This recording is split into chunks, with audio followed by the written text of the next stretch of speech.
मैं शपथ लेता हूँ मैं जो बोलता हूँ सच्ची बोलूँगा। યોર ઓનર દિવ્યેશભાઈ દરરોજ 3 દારૂનો પ્લાન કરે છે. આપણા રાજ્યમાં દારૂ પર પ્રતિબંધ છે. એક મિનિટ મેડમ સાહેબા, માત્ર દિવ્યેશભાઈ તો દારૂ નથી વેચતા, બીજા બધા પણ વેચે છે. જિગ્નેશભાઈ, રોશનભાઈ જેવા વેચે છે. પરંતુ મારા ક્લાયન્ટમાં ધ્યાનમાં દિવ્યેશભાઈ આવ્યા છે, જેથી એમને સજા કરવા પડશે.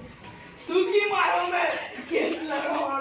ઓર્ડર ગુજરાતમાં દારૂ પર પ્રતિબંધ છે, માટે તમે દારૂનું વેચાણ કરી શકતા નથી.